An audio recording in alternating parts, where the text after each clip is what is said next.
saludamos también a Juan Carlos Corbera, presidente de Educatio Servanda, que nos va a acompañar a lo largo de los próximos minutos. Muy buenos días. Buenos días. ¿Qué significa Educatio Servanda? Que no sabemos latín. Bueno, yo sí sé latín, ¿eh? Que yo soy profesor de latín. ¿Qué significa Educatio venga, Macario. Servanda? La conservación de la educación, que debe ser conservada. La educación que debe ser conservada. Qué bonito. Sería. Gracias por la asistencia, Macario. Bueno, este fin de semana hemos visto ese congreso del CEO en torno a la figura del padre, se ha puesto en valor su figura y también su misión en la sociedad, ¿no? Sí, hemos tenido un congreso yo creo que de mucha altura intelectual y también práctica, ¿no? Para las personas que lo pudieron seguir en el aula magna de la Universidad CEU San Pablo, que nos cedió su instalación para este congreso, o también los que lo siguieron por streaming, ¿no? Yo creo que la satisfacción de los presentes y de todas las las noticias que nos llegan y demás ha sido de una satisfacción y de un agradecimiento por la valentía que hemos tenido de poner una figura como el varón, la paternidad, encima de la mesa, ¿no? Porque es evidente que hay un eclipse cultural de la figura del padre, de la paternidad, y sacar a reflexión un tema así pues requiere cierta valentía, ¿no? Y esto nos lo reconocen, digamos, nuestros congresistas, ¿no? Una figura maltratada también por la ideología de género. Bueno, es que al final es una derivada, digamos, una derivada más de esta revolución de raíz marxista que se ha trasladado desde la lucha de clases pues, a la lucha de género, ¿no? Y el eclipse de la paternidad o la pérdida simbólica de la figura del padre es una derivada más de esta crisis y de esta especie de revolución, ¿no? que se ha trasladado al género y que en la derivada masculino-paternal pues, implica prácticamente la desaparición de la figura del padre. No solamente simbólicamente, sino también en las leyes, ¿no? Uno de los datos que nos daban allí es que en la ley de ampliación de la paternidad, pues la palabra padre no aparece ni una sola vez. Y estamos hablando de una ampliación, de un decreto que amplía el permiso de paternidad, ¿no? Es decir, hay un intento totalmente planificado de desdibujar esta figura para atacar también en la raíz a la familia, ¿no? Usted llegó a asegurar que los efectos que genera la ausencia del padre en la familia, ya sea física o simbólicamente, se dejan notar cada día. No sé si nos puede desarrollar un poquito más esta idea. Bueno, son las estadísticas, sobre todo estadounidenses y en Reino Unido, ¿no? Que son los sitios donde más... aquí en España es difícil encontrar estadísticas sobre esto, o porque todavía no somos conscientes de lo que supone para la educación de nuestros hijos el perder una de las dos referencias, la materna o la paterna, en este caso la paterna, pues o no somos conscientes aún o queremos mirar para otro lado. Las estadísticas que en Estados Unidos y en Reino Unido sobre todo nos están diciendo, hay un informe muy interesante que se pueden buscar todas ellas, que recoge prácticamente todas las estadísticas que hay, es de Family Watch en el año 2015 y las cifras son trágicas, es decir, la ausencia del padre en la educación de los hijos genera, por ejemplo, el 71% del fracaso escolar en chicos, ¿no? O el 43% de los chicos en prisión han crecido sin la figura referencial del padre. O el 70% de los internados en reformatorios lo han hecho en familias donde no había un padre físico o simbólico que acompañar y que complementar la figura de la mujer, ¿no?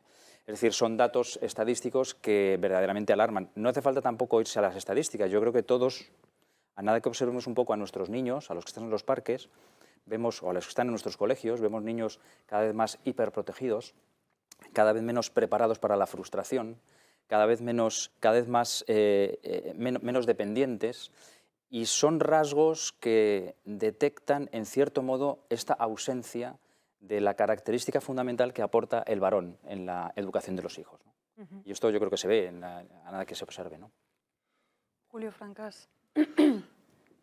Yo quería comentar una cosa, a lo mejor es muy está visto desde el punto de vista de la religión católica, ¿no? Desde el punto de vista teológico, que esta desmembración de la familia y este eclipse de la figura del padre, yo creo que diríamos que es un obstáculo muy grande para la misma concepción de lo que es el cristianismo, ¿no? Porque cuando nos dicen que Dios es nuestro Padre ¿no? y creemos realmente en la encarnación de Dios, ¿no? de Jesucristo, realmente estamos utilizando una figura que a todos nos debería resultar familiar, nunca mejor dicho lo de familiar. Y sin embargo, claro, ahora pues parece que es, o sea, el patriarcado, ¿no? La idea de que el padre es el enemigo, el peligro, es una especie de abusón, ¿no? De figura. Entonces, realmente esto, o sea, para la propagación de la buena nueva, pues es realmente veneno, vamos. Llevas toda la razón y además salió el tema también allí. La mujer es la primera imagen que tiene la niña o el niño, el hijo, en definitiva, de la Virgen.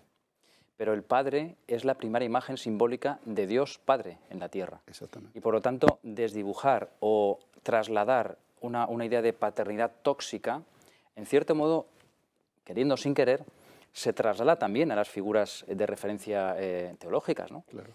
No sé si recordáis, me viene justamente ahora a la cabeza la película La cabaña, que bueno, que es para mí cuestionable de otro punto de vista, pero en esta película el protagonista, no sé si la habéis visto, el protagonista tiene un problema muy grave con su padre y bueno, una serie de circunstancias le llevan a una cabaña donde secuestraron a su hija y la mataron y allí se encuentra con la figura de Dios y se le representa, se le aparece, digamos, como una madre, como una mujer. Por eso digo que es cuestionable, pero el caso que quiero traer es cómo afecta la herida en el corazón del hijo con un padre a la relación también con el Padre Dios, ¿no? Es decir, esto que tú decías es muy interesante, salió en el Congreso y es una de las cuestiones en las que quizá menos se pone la referencia, ¿no? Pero evidentemente está también. A ver, yo tengo la sensación de que el enemigo no es el padre, el enemigo es la familia. Otra cosa es que y fundamentalmente... Pero matando al padre ya está matando por a la eso. familia, claro. Sí, pero ¿por qué es la familia?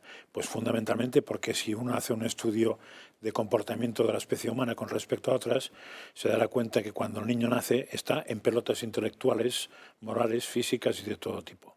Y necesita perfectamente un tiempo muy claro de un entorno familiar para humanizarse, por decirlo de alguna manera.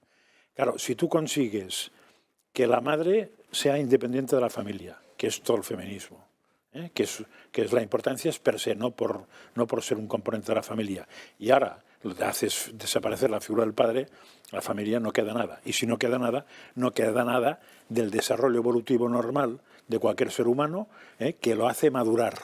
No solamente físicamente, que eso podría madurar en un monte, más o menos no sabemos qué saldría, sino madurar humanizándolo.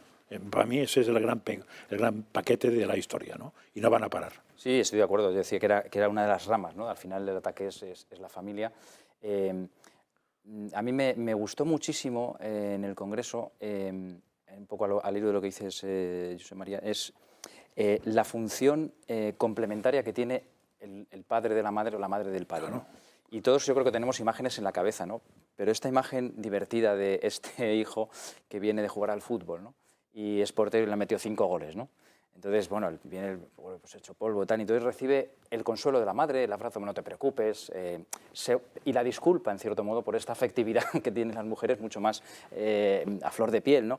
Abraza al hijo, le consuela, le tranquiliza, no te preocupes, y, en cierto modo, disculpa, ¿no? Pues seguro que harán mejores, habrás tenido un mal día. Y la figura complementaria a esta del padre que le dice, mira, chico, es que eres muy malo jugando al fútbol, es que no es tu sitio la portería, es decir, búscate otra cosa. A lo mejor tenemos que aprender también los hombres a decirlo de una manera menos brusca, pero las dos cosas son necesarias para el hijo. Acelerador y freno. Es decir, el sentirte acogido en una frustración, pero en enfrentarte a la realidad. Se decía allí que el padre es maestro de la verdad, porque enfrenta de una manera más natural al hijo a la realidad. Le saca de un mundo más afectivo, más tierno, más delicado, y le enfrenta con la realidad. Y yo creo que esto tiene también mucho que ver con lo que vivimos a nivel social, ¿no? Las personas podemos elegir lo que queremos ser sin tener en cuenta la realidad. Nos gustaría que lo que pensamos, sentimos, fuese la realidad, y hacemos realidad de algo que es pura fantasía. Es decir, yo creo que en cierto modo esta figura del padre de enfrentar a los hijos con la realidad es también una carencia social. Es decir, la sociedad está cada vez más de espaldas a la realidad y más de frente a lo que le gustaría que la realidad fuese sin tener contraste directo con lo que la realidad es, ¿no? Hay una ausencia incluso de una paternidad social, ¿no? Y al final del Congreso yo les decía a los hombres y a las mujeres tenemos que ejercer, en cierto modo y en este punto de vista, una paternidad social. Es decir, hay que decirle a la sociedad lo que es la verdad y lo que no lo es.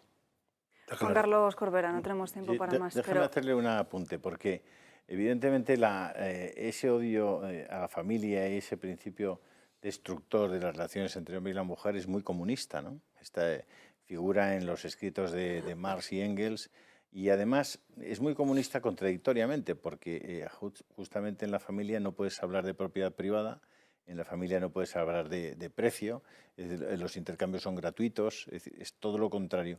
Pero sí que parece que el principio motor de todo esto es dejar al hombre aislado, desnudo, solitario, indefenso, ¿no? Lo que hace un poco la Revolución Francesa cuando te declara ciudadano y lleno de derechos, te concede un estatus aparentemente magnífico, pero te ha desalojado de todo lo demás, te ha dejado prácticamente inerme frente a un Estado todopoderoso, que es lo que estamos viviendo hoy.